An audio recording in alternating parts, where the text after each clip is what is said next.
किया जा सकता। हम्म। बात यह है कि ये डॉक्टर साहब मेरी बात नहीं मानते हैं। हमने ये मुल्क बनाया ही इसलिए था।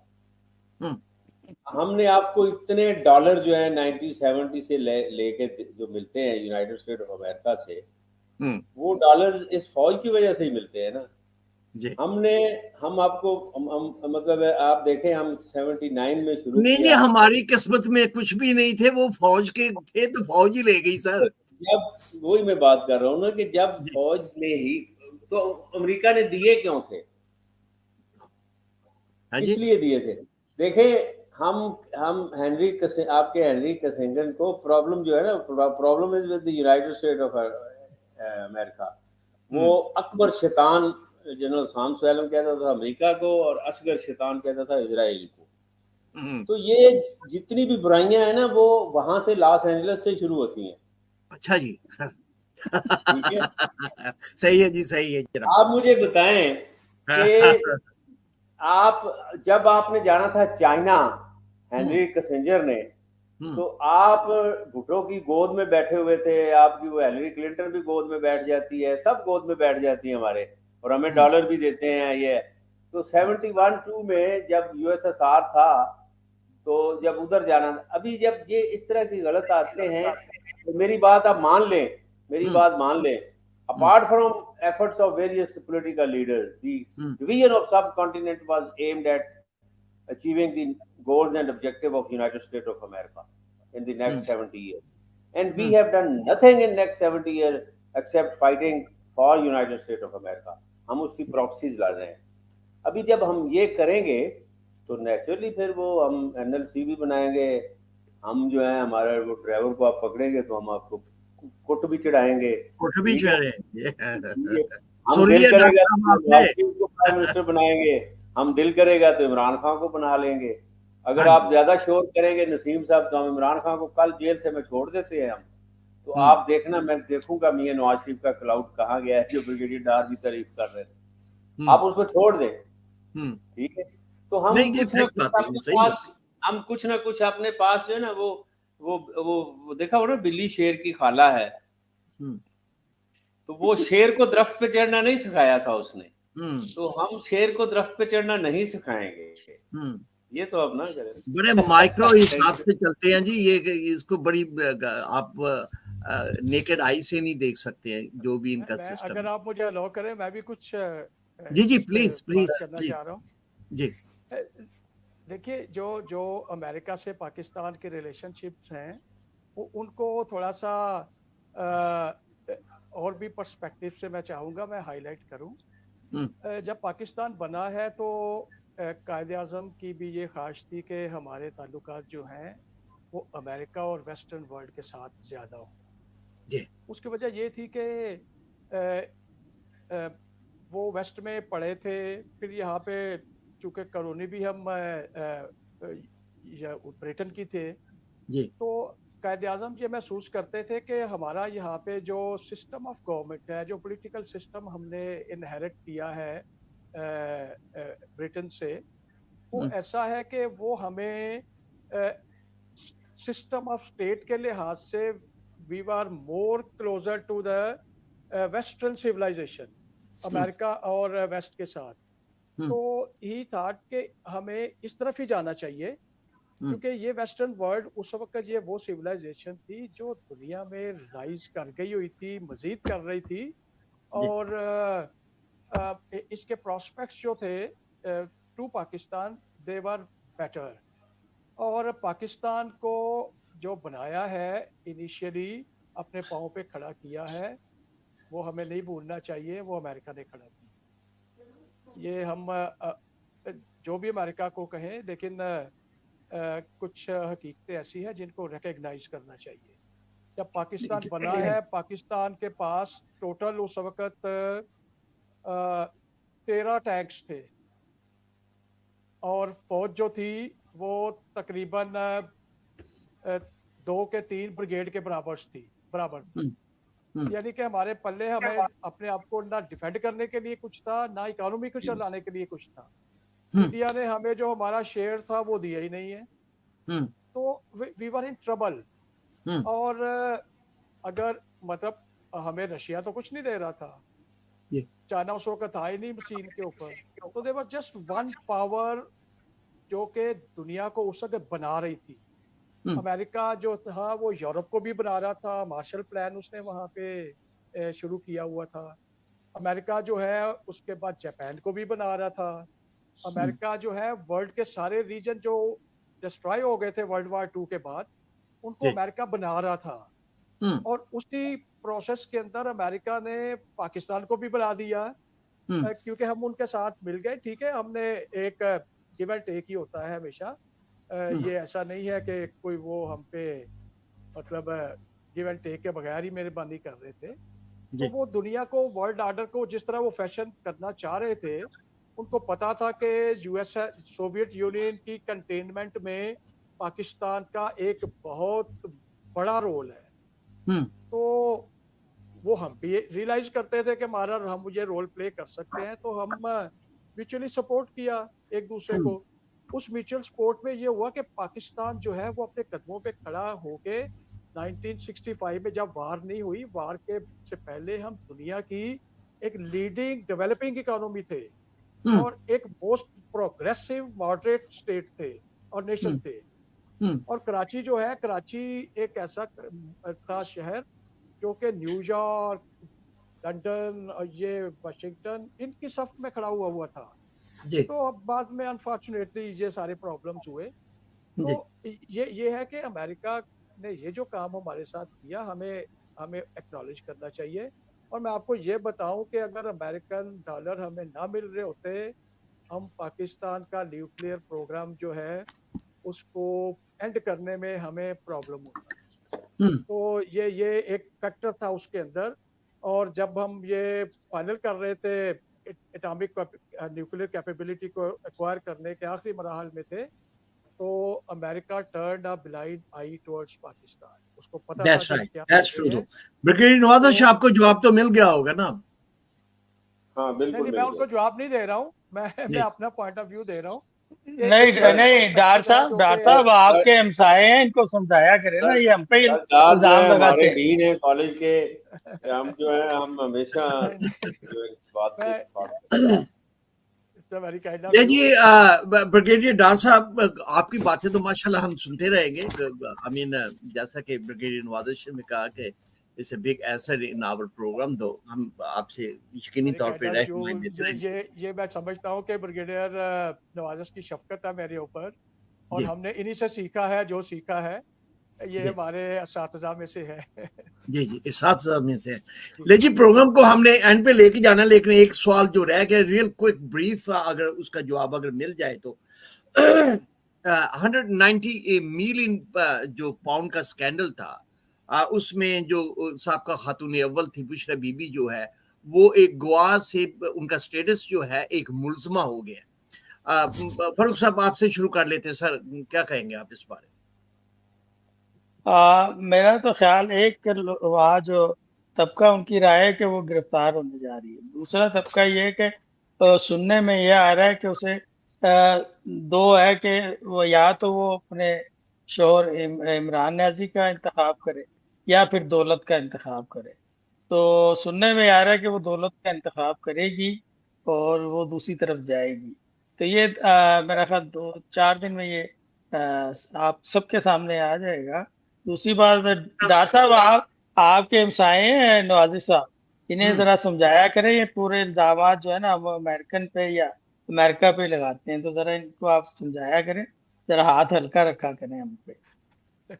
जी चले जी। डॉक्टर साहब आप क्या समझते हैं सर? माशाल्लाह बिल्कुल ठीक है, मैं एग्री करता हूँ जी। बड़े प्यारे दोस्त है जी, बड़े प्यारे दोस्त है जी। डिफरेंट एस्पेक्ट्स जो है मैंने वो हाईलाइट किए हैं, जो उनकी बातें हैं मैं समझता हूँ वो भी बिल्कुल ठीक है। ये जब तक इस प्रोग्राम में आते नहीं है मजा नहीं आता प्रोग्राम करने का। आज ये लेट थे ना, तो मैंने इस चीज का बड़ी शिद्दत के साथ महसूस किया कि इनकी जो गैर मौजूदगी थी वो प्रोग्राम को अच्छा नहीं कर रही थी। जब ये आए तो बाहर आ गए। तो डॉक्टर साहब क्वेश्चन वही सर, गोवा से मुल्ज़मा बन गई। फिर पता नहीं इसका अभी कुछ हुआ तो नहीं है, अखबारी खबरें हैं, और इस मामले में जो फराग होगी वाले जो है वो भी पुरानी खबरें जो है वो रिसाइकिल हो रही हैं, कोई मूवमेंट तो उसमें नहीं है अभी तक। तो मेरा ख्याल है कि ये सिर्फ जो है वो सर अंसार अब्बासी ने ये बड़ी मुसद्दका खबर दी थी, और I think he got very credible I mean sources too. Sir वो देखो, वो हो सकता है ऐसा हो सकता है ऐसा हो सकता है ऐसा ना हो। तो ये एक अखबार वाला वो ये भी कह रहा था कि शर्त लगा लें मैं से नवाज शरीफ वापस नहीं आएगा, शर्त लगा लें, पक्की बात है, मैं पूछ के आया हूँ और मुझे मुसद्दका तौर पे बताया गया है, एस्टेब्लिशमेंट ने बताया मुझे कि नवाज शरीफ वापस नहीं आएगा, शर्त लगा लें। वो कहाँ है वो? सर वो तो खैर देखे ना, वो तो नहीं, वो तो नवाजिश साहब भी कह रहे थे, नवाजिश साहब ने भी कहा था कि वो नहीं आ रहे। नहीं, नवाज साहब ने कभी नहीं कहा था। आप तो वकालत ना करो खावर साहब, आप तो वकालत ना करो खावर साहब, आप तो मत लगा रहे हैं, तो मत लगा रहे हैं, आप पे हद लग जाएगी। हाँ जी, हद लग जाएगी आप पे। हाँ, तो वही मैं कह रहा था कि मेरा मतलब कि तोमत लगाना बंद कर दें फारूक नसीम साहब, कोई और तोमत लगाएं, इस तरह की ना लगाएं। ब्रिगेडियर साहब, आप ये तोमत लगाएंगे बुशरा बीबी पे कि 190 मिलियंस का जो स्कैंडल था वो एक गवाह से, चूंकि बड़ी क्रेडिबल खबर है अंसार अब्बासी की, he is a good journalist, I like him, तो ये मामला कोई आगे बढ़ रहे हैं, या ये साइफर के बाद 100 मिलियंस का और ये सारी चीजें जो है I mean step by step जो है इसमें आ रही है कि जो भी इनकी प्लानिंग है क्या करना चाहेंगे, इनको कैसे देख रहे हैं आप? ये मैं क्वेश्चन नहीं समझा आपका, इमरान का पूछ रहे हैं आप? उनकी बेगम का जी, वो 190 मिलियन उस स्कैंडल में इन्वॉल्व है जी, पहले तो गवाह थी लेकिन उनको अभी वो मुलजमा के तौर पे वो डिक्लेयर कर रहे हैं, जो अखबारी खबरें आ रही। इस मुल्क में कुछ भी हो सकता है जी, ठीक है, इस मुल्क में कुछ भी हो सकता है। अभी अब वो मतलब अभी अब देखें ना, पहले आपने फारूक नसीम साहब ने एक आदमी को उठाया, नहीं, जब बुशरा बीबी पे कोई भी बात आती है तो आप आराम से इग्नोर कर देते हैं। क्या मेरा मतलब है कि बुशरा बीबी के साथ इतने खास मुलाकात है आपके ब्रिगेडियर साहब? ख़वातीन की वजह से मैं बात नहीं करता। उसमें ये है कि देखें, उसका साला, उसका जो देवर है या वो नून लीग में है, उसको फारूक नसीम साहब ने पीटीआई से बुला के टिकट दिया था पाकपटन से, रजा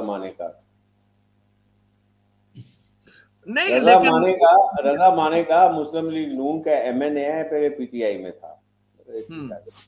इसी तरह इमरान खान को जब बनाया गया और फिर उसकी शादी करवाई गई, और जिस तरह उसने इस मुल्क को चलाया है और जिस तरह इस औरत ने इस मुल्क का बेड़ा गर्क किया है, और फिर जो बेड़ा गर्क कराने वाले साथ मिले हुए थे, बेसिकली यहाँ पे लेक्सीज बहुत चलती हैं। लेट मी टेल यू, ये जो इमरान खान के सपोर्टर्स हैं ना, ये मुशर्रफ वाली लेक्सी है। अगर आप इनकी हिस्ट्री ट्रेस करें ना, आज भी एक, मैं नाम नहीं लेना चाहता, वो सर्कुलेट कर रही थी खबर, फलान इतने पैसे का है, अलग वो एक दफा किल हो चुकी खबर। ये बेसिकली जो डाई हार्ड सपोर्टर है ना इमरान खान के, वो मुशर्रफ की बात की आता है। That's true.